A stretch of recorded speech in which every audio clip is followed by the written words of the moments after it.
C'est la 18e semaine européenne de prévention et d'information sur l'endométriose, une maladie gynécologique qui touche près d'une femme sur 10 en âge de procréer, une maladie qui impacte la fertilité et cause aussi d'intenses et de multiples douleurs. Nous nous sommes rendus à la clinique Saint-Jean à Cannes-sur-Mer où une équipe pluridisciplinaire prend en charge ces douleurs. Dossier signé Véronique Varin avec Éric Jacquet.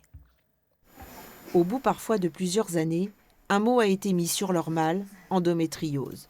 Mais à propos de ce qu'elles endurent, rien, comme s'il s'agissait d'une fatalité. Au tout début, quand on a des douleurs, on ne sait pas vraiment ce que c'est. Et on parle de suite de chirurgie, donc c'est vrai que c'est pas évident. Heureusement que j'ai une collègue qui m'a dit non mais consulte parce que c'est sûrement de l'endométriose.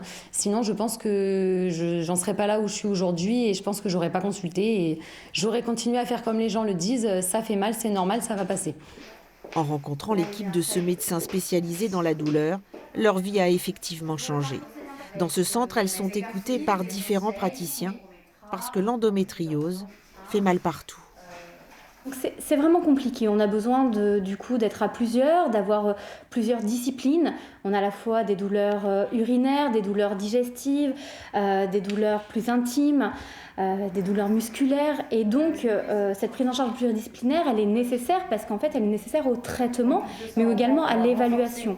À l'étage, rendez-vous avec une kiné. L'endométriose est une maladie inflammatoire qui, chez les SLI, cause notamment des lombalgies. Alors bien solliciter le ventre peut par exemple être bénéfique. Si on respire au niveau abdominal, on va venir constamment oxygéner et masser les zones qui sont douloureuses. C'est des patientes qui sont douloureuses et qui du coup, à cause de cette douleur, vont plutôt avoir tendance à arrêter de bouger en se disant « Ok, j'ai trouvé une position qui est à peu près antalgique, qui me fait moins mal que d'habitude, je vais essayer de laisser mon corps dans ce pseudo-confort. » D'accord ? Le problème de ça, c'est que ça ne fonctionne pas. Il va falloir aller chercher du mouvement, redonner de la mobilité, réapprendre à la patiente à bouger et à retrouver son corps.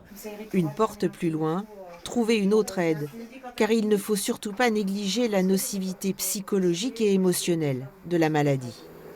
J'essaie de réceptionner, que ce soit au niveau des troubles du sommeil, au niveau des troubles alimentaires, au niveau de l'anxiété, des troubles au niveau de la sexualité. J'essaie d'apporter mon maximum. Donc en fait, on essaie vraiment d'évaluer et de donner les petits outils qui vont permettre d'aider.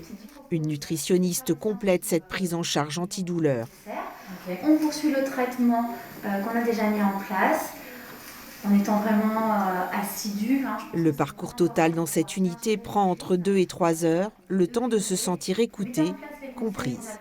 C'est vrai que tout regrouper au même endroit, voire avoir des conseils sur la même journée, bon, ça fait beaucoup d'informations bien évidemment, mais c'est vraiment bénéfique et je suis très très contente de mon parcours ici. Depuis que je suis venue ici, tout s'enchaîne, il y a beaucoup de choses qui sont mises en place, donc c'est vraiment bien et ça donne de l'espoir pour la suite. Après la première visite, les suivantes s'espacent selon les besoins de chaque patiente. Il y a en France moins d'une dizaine d'équipes qui traitent les douleurs pelviennes et périnéales. Ce centre ouvert il y a 4 mois ne désemplit pas.